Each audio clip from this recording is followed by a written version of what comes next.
Hello everyone. Welcome to my small YouTube podcast, knitting podcast. If you have never been here before, welcome back. If you have already been here, my name is Isabelle. I'm in France. I have 3 sons and I have 3 cats. Some say it's related. You may see me interrupt at some point because they want me to open the door, so either to come back in, one of them is outside for now, or go out. And one of my sons has currently moved back with me because of COVID, the COVID situation. He needs to work from home and he doesn't have enough quiet enough in his own place, and not enough internet connection, a good enough internet connection. So he's back home with me, which makes me happy. So my knitting podcast, I currently have 3 different playlists. I post every other week about my knitting adventures. It's gonna be such an episode today, and every other week I post about the woolly news. That means the news about the wool and fiber community that have caught my attention. And I have a 3rd series about my yarn by year, and my intention for now is to post about maybe once a month to come back on this project, and if I have difficulties, if it's continuing to make me happy, if it's continuing to work for me, if I need to adjust things, or whatever happens with this project. Okay, so if this sounds good to you, please subscribe, hit the bell so that you are notified whenever I upload the video. I try to upload every Friday my afternoon. I'm in France, so it's Paris time, is UTC +1. And the Yarn by Year videos are gonna be extra videos from these 2 series, unless I have no time to film one or the other, and it's gonna replace it. Okay, good. So I'm going to try not to forget, because I usually forget, to start with what I'm wearing. So this is my Galan sweater. The design is from Marie-Amélie. And I decided to wear it today because if you've seen my last Woolly News series, she's stopping designing. And I like the Galan sweater very much. I like the lace pattern that is here and all over the body, so it goes outside in the front and it's straight in the back, and the lace work continues on the sleeves. So I liked very much all of her designs, very feminine, very original designs. I knitted the Galan sweater with the recommended yarn from Julie Asselin, the nurtured yarn. I think it was in exactly the same color as Marie-Amélie designed it, because I bought the pattern and the yarn, I think not very long ago after she published it. So it's the nurtured base, and it's the courte pointe colorway. Anyway, as always, I will leave every information down below. I'm quite sad to see her disappear. Maybe she will come back one day, and whatever she needs to feel good is the most important thing. And we still have all of her designs. She made them free on Ravelry. It's exceptional. It's an exceptional decision, and we should support her. There is a CAL that has been and is underway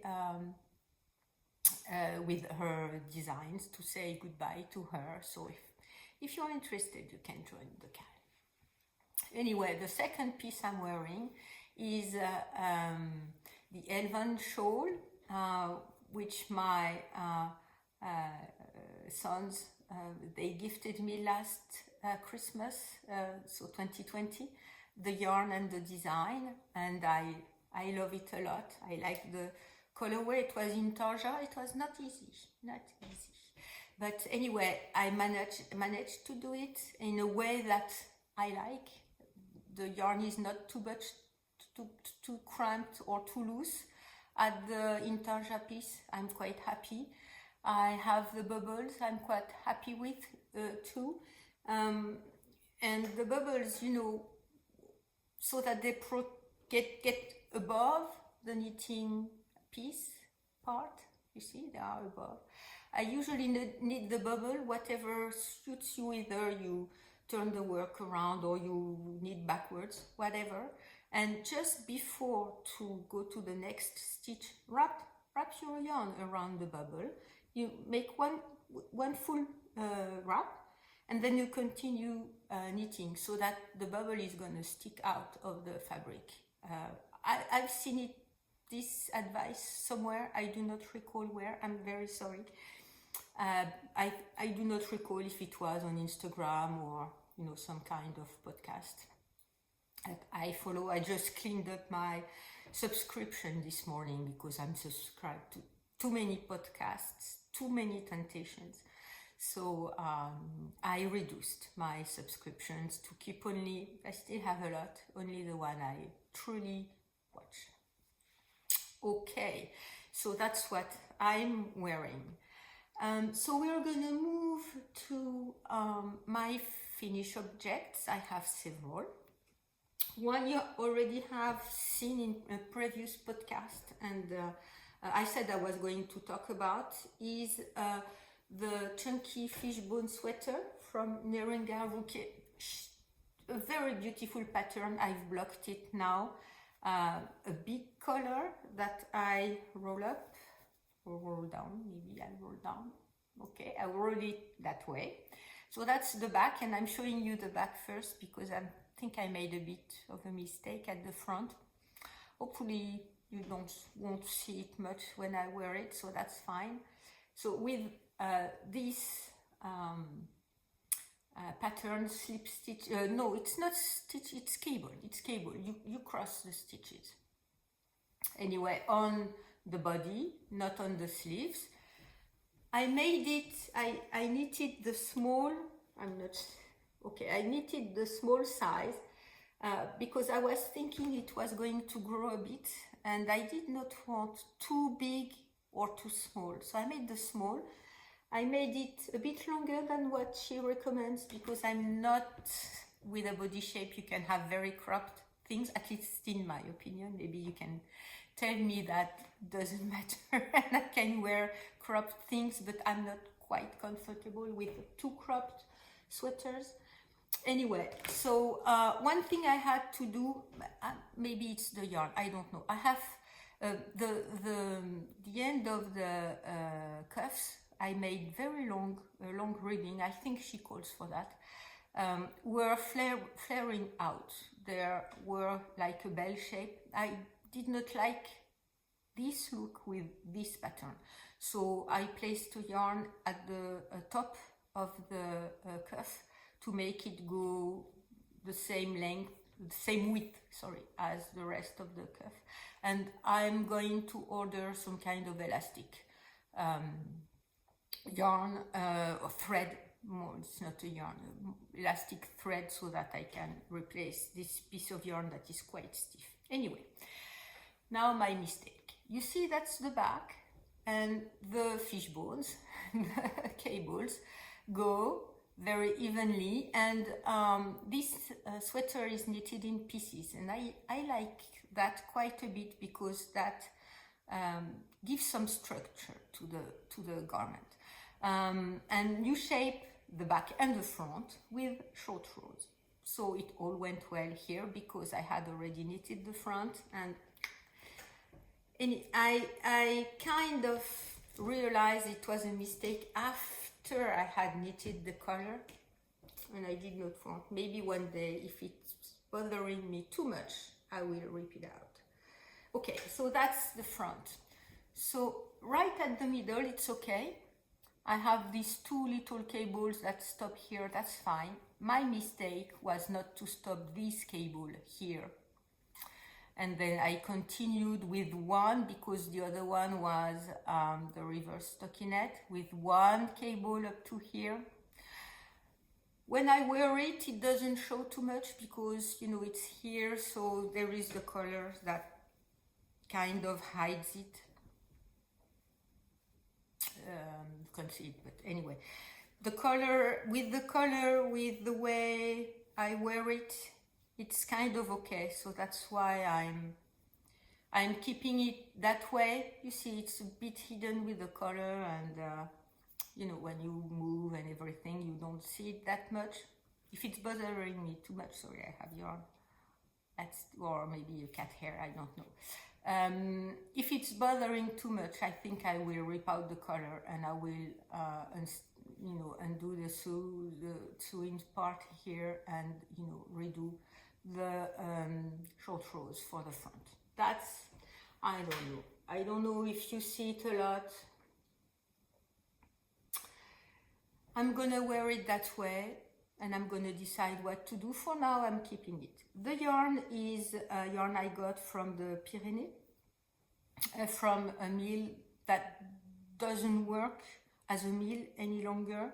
The daughter of the man who had the mill for 50 years kept the mill, but more as a kind of a museum. You can visit and see all the machines and everything. It's not working anymore. And she sells yarn. There is a big showroom, and she sells whatever is left from her father's production, and she sells yarn from other producers. So this yarn, she says, was a Donegal yarn. So Donegal is a place in Ireland. There was no band on the skins. There were not enough balls for me when I saw this color for a sweater. I wanted, you know, I made the sweater with 6 or 7 balls, and I think I like to have more, maybe 8 or 10. I do not recall exactly, I'll have to look.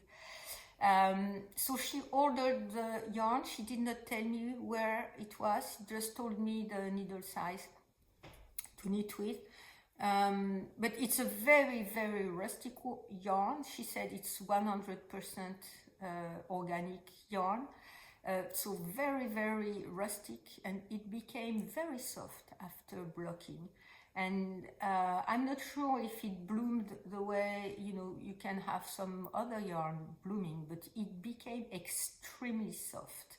But it did not lose its structure. So that's the yarns I prefer. So I looked around if there were some kind of tweedy Donegal yarns online. I found several producers in Ireland.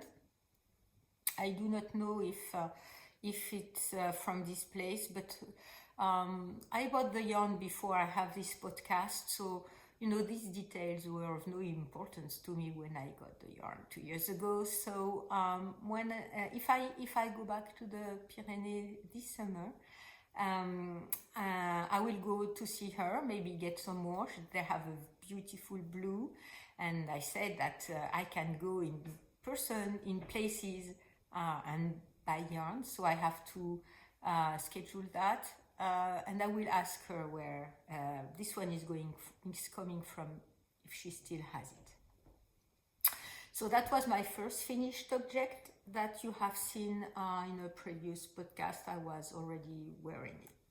My second finished project is one that I like very much. It's a trellis Christmas mystery box. So she released a mood board that I liked a lot. I had said I was not going to buy another mystery box. I liked her birthday mystery box she did this summer. So you see, you have this green yarn that has different tones. I guess you say it's tonal because, you know, you have darker parts and not speckles or not variegated. Some darker parts, some lighter parts, but you know, very uniform color anyway. And the mohair that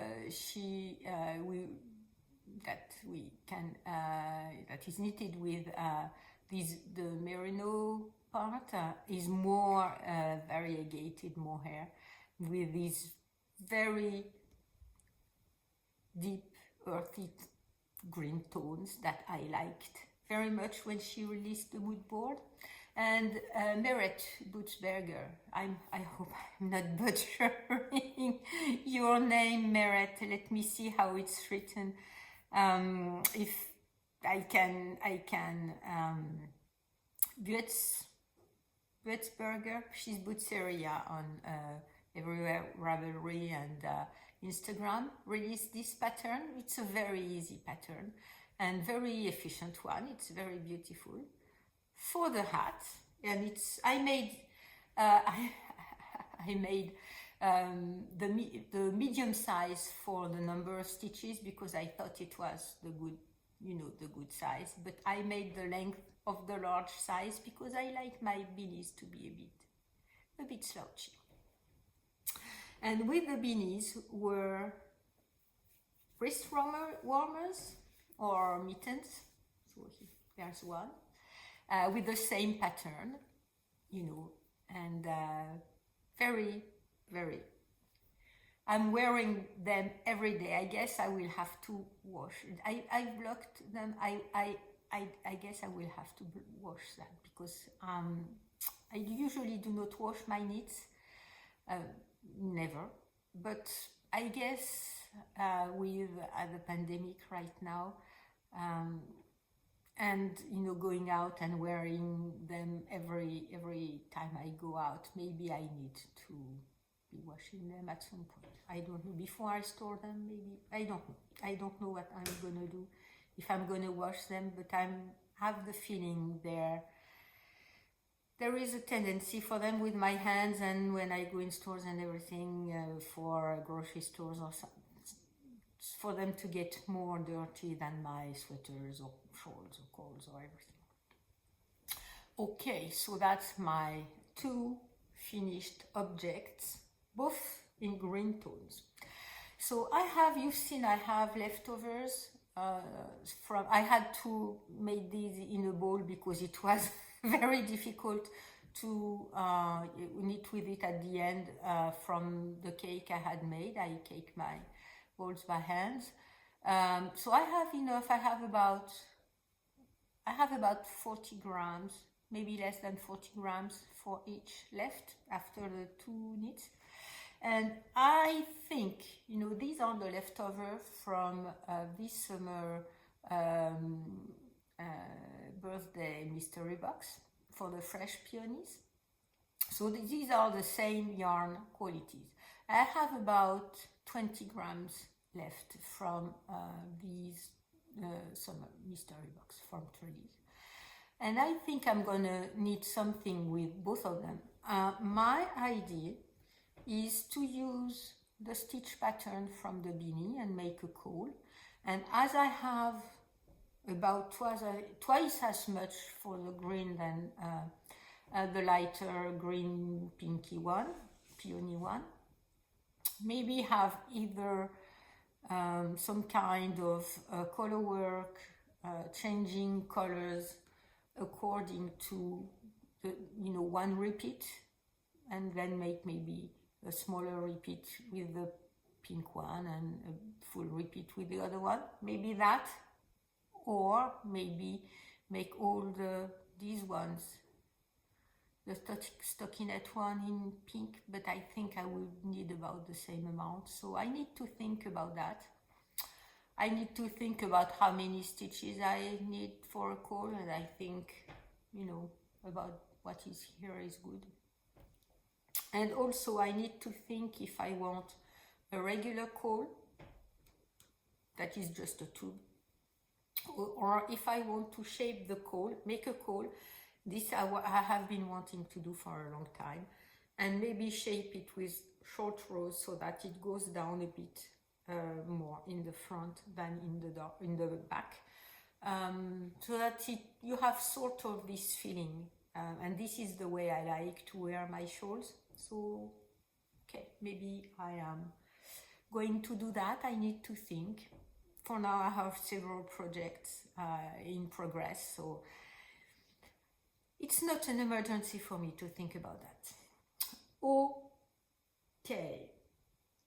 Okay, my work in progress,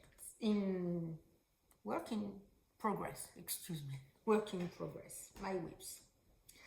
So the first one is news about the yellow sweater, and I need to be careful to take it out. Okay, so I have worked on it quite a bit. So this is the Laurenson sweater that I knit with this yellow mohair from the Pyrenees. So I had already, before the vacation, before the Christmas break, I had already knit one sleeve. The body is on weight on my knitting barber cord, because I like to wear it with both sleeves done and decide which length is gonna be better for me. And I thought yesterday I was going to finish before I filmed the podcast, but it was too late, and I did, I was tired, so I stopped knitting, and I said, okay, it's gonna be okay, still in progress for the sleeve. Whenever I film tomorrow morning, no big deal. So I'm in the ribbing part. I did all the decreases for the sleeve, and I'm in the ribbing part for the cuff. Maybe, less than 1 hour work with that, and it's gonna be finished, because the ribbing is not very, very long. It's in twisted stitches, and also what I like, even if it doesn't show much with the mohair, there is a rib stitch also on the side. Okay, so I think for my next knitting adventures, I hope this one is gonna be finished and I can cast on a new sweater, because I was thinking I want to have one sweater and one accessory going together, so that I can adjust if it's one has to be easy, so that if in the evening it's darker and I don't see much and I don't want a complicated knit, I'm gonna use the easy one, and if I have the headspace, I can knit on a more challenging one.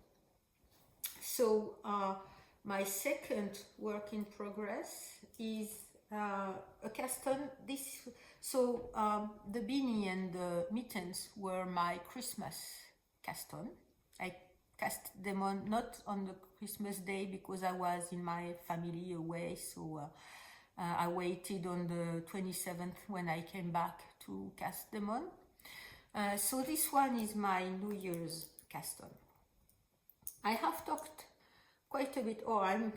I stopped in the middle. Maybe I was interrupted for something and I did not pick it up once again. So it's the second half and half wrap from Pearl Soho, and I'm knitting with the I'm gonna turn this one. Yeah, I'm gonna talk about that just a bit later. With Dererum Natura Ulysse in Iroise. So if you have seen already some of my podcasts, you know that Iroise is the sea that is at the western part of France mainland. This color is the color of the sea. So I'm knitting the larger size. You won't see much because I'm not finished. I'm finished at some point in the middle of the row. And I'm gonna pair it with the Ciel colorway, which is a blue colorway, so that, to represent, and I named my whip,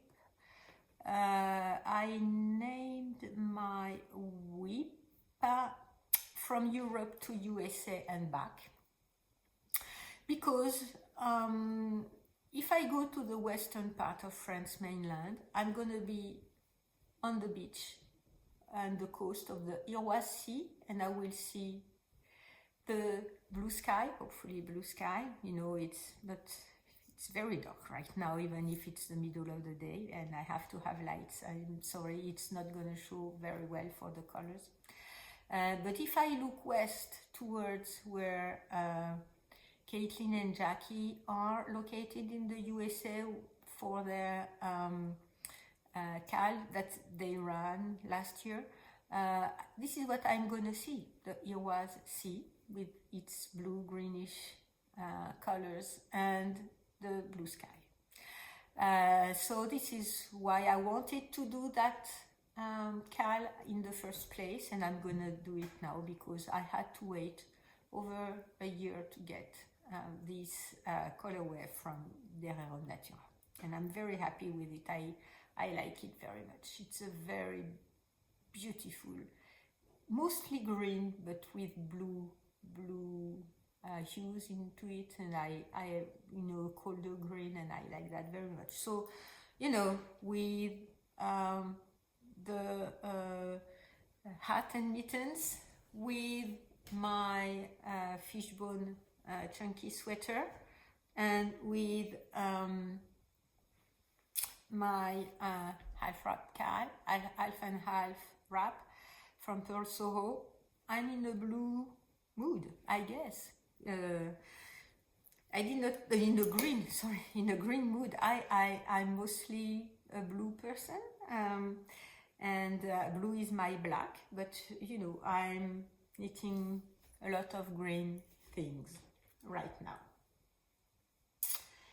Okay, so my last work in progress, it's still in the car, and it's the race runners that I've talked about, but I haven't knit on them, not at all. So there is maybe 3-4 centimeters of just the rib part for the cuffs, and that's all. So I'm not going to show them to you, and I think that's gonna be it for my work in progress. So I'm gonna go now to my acquisitions, and I'm gonna show you, if you haven't seen it. Okay, so that's the bottom one. I do not recall where it is. Okay, I'm gonna show you some very adorable and cute stitch markers. This one that I've placed here on my yellow sweater, you see it's a little sweater with some kind of little stitch pattern and color work. Very, very, very adorable, very adorable. On my half and half wrap, this one, same idea, a little sweater with color work. And I have a total of 6 little stitch markers. This one, which is a little red one. Another bluish turquoise one. Another green and beige striped one, and a smaller one, which is like a baby sweater, more on the red and gold color. Okay. These stitch markers I had seen for quite a while, not so long ago, because it was after the last Knit Eat event, which happened in Lyon. So it's Knit Eat is an event where people gather around fiber and food, as it's called, and they release at each time a booklet with patterns and some kind of other notions. And so these very, very adorable stitch markers, they also exist in buttons you can place on your clothes, or stitch markers. There are 2 series. This one, the series I like best.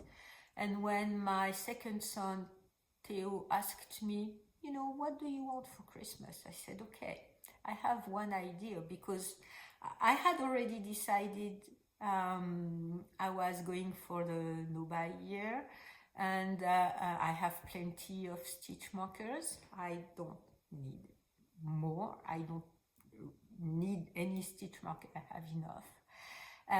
But as he wanted to make a present to me for Christmas, and you know, he's a student, so he can't spend lots of money, I offered him, he buys me that.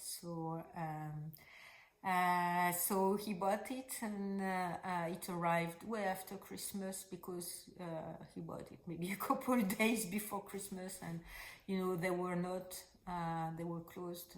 They could take orders, but the shipping part of the shop was closed for the holiday, so it arrived after that. And so I'm very happy. My eldest son got me a little bit to put on my earrings, and with his girlfriend, and the very lovely scented candles. I love candles. I love candles. And my youngest son, who is a musician, he got me some music, some CDs. So okay, there's that.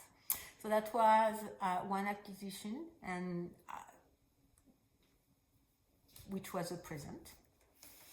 My second acquisition is a bit of a, I'm not sure how to say that in English. Anyway, it's going to be a challenge for me, because it's a book from Nancy Merchant, Knitting Fresh Brioche. It's not the first book she wrote, and it's one of them, I guess. With stitch patterns, and I said that brioche is one of the skills I want to learn this year. Maybe it's a bit too much, a bit challenging, but also what I've read and heard is that knitting two-color brioche is easier than knitting one-color brioche, even though, so she has stitch patterns in this book, and she has, I should have marked the page, because I was more interested in one-color brioche, because I had a project in mind when I bought the book. I need to find it again. Well, I won't find it. I'll try to, but I won't find it, and I don't want to show you the patterns. But anyway, she has a lot of different stitches. So two-color brioche in the round, it's gonna be after that. It's at the end of the book, I think. And I think one-color brioche is very appealing. I'm not gonna be able to show it to you, because the pattern is on it. Here are some examples of the patterns and stitches that are stitch patterns that are in the book. So I had a project in mind when I bought the book, and I wanted to learn brioche, and I guess the best way to learn brioche is to go to the goddess of brioche and see what she has to say about. I've read the book already. It's very, you know, every step is described. So I guess I just have to pick up some yarn, pick up a project either from a book or something else, and knit with her recommendations. I think I'm gonna be fine. And the project I had in mind was, there's one sweater I wanted to rip out. Because I don't like the way it wears, the camel sweater. There is one stitch at the yoke that is at the top of the yoke, on the shoulders. That one only stitch holds all the sweater, and it gets elongated under the weight of the yarn. The yarn is spilling out like crazy, faster than I can shave it. So I don't like it. I don't like the way it wears. I like its color. I like its the way it's very, very soft. and I like the way it's very warm. So I was thinking I'm going to rip that out and make a brioche project, either a vest or coal or shawl or something like that.